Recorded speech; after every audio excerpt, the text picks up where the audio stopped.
in 1938, it was fairly obvious, I thought anyway, to any young man or anybody else in the country that there was going to be a war after Hitler reneged on his Munich promise and all this, that and the other. And so I thought to myself, well, from my father, for instance, had been wounded at Ypres in 1916 in the First World War, and had lost a leg and was walking around on crutches for the rest of his life. And that was war in the trenches. And I thought to myself, well, if there's going to be another war, I have no wish to be in the army, or the PBI as they call it, and so on. So why not if do something? Let's go for the RAF, which at least is a more, what shall I say, venturesome and gallant, if you like, for want of a better way of fighting a war than being stuck in a trench. So another chap and myself, we both worked for Showmex and BP in those days, decided that we'd take some action. So I joined the RAF Volunteer Reserve in the beginning of 1939 to train to be an RAF pilot. And I don't know if you know about the reserve. The Volunteer Reserve was a crowd of chaps who flew at weekends, learnt to fly. They weren't in squadrons, they weren't in the regular Air Force, they were in the Volunteer Reserve Air Force. And when war broke out, we were automatically called up.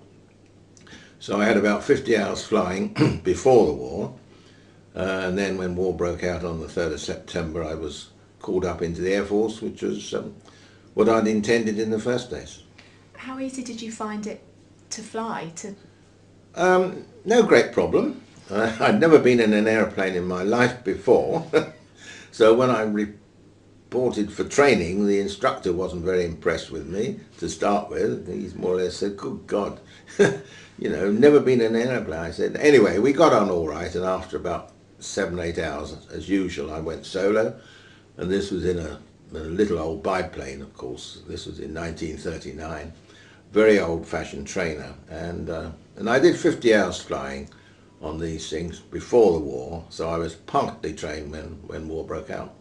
I started my training in January 1940, again on old-fashioned aeroplanes called a Hart and an Audax biplanes, and I went on training. 1940 was a very bad winter, so our flying training was quite restricted. We had a month without any flying at all.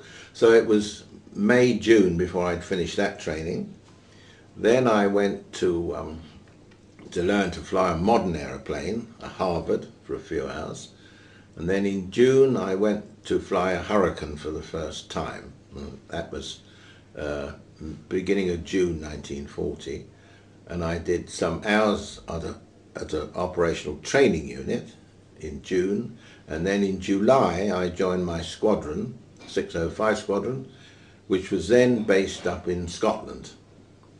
And why they were in Scotland was 605 was an auxiliary squadron, in other words a reserve squadron, and they'd been heavily engaged in the evacuation of Dunkirk, and when the army came out of France at Dunkirk, and had been badly smashed up. They'd lost a lot of their pilots, and they were based down in the southeast of England, and they'd been sent up to Scotland to reform and to recruit new pilots and so on before coming down south again. And I joined them in July 1940 as one of the new VR pilots into the squadron. When we were in Scotland, we were very envious of the chaps down south, probably wrongly, you know, because we were nice and safe up there, but we were quite envious of hearing all about these air battles and fighting and so on, because when you're 20 years of age, I don't think death and all that comes into your mind very much. It's always there, of course it is, but no. And the idea was to get into battle and do the job that you joined the RAF to do, which was to, well, shoot down Germans, for want of a better word. How much sort of strategic training were you given, or was it a question of, right, get into the plane and shoot what you can? No, not, well, it is all, yes, you've got to learn from experience, haven't you? That the first time I went into action, I'd never actually fired my guns in anger before. And although we had some sort of basic training, nothing can, what shall I say, be the same as when it actually happens. No matter how much training you have, when it does happen, you take things as they come in a few split seconds, sort of thing.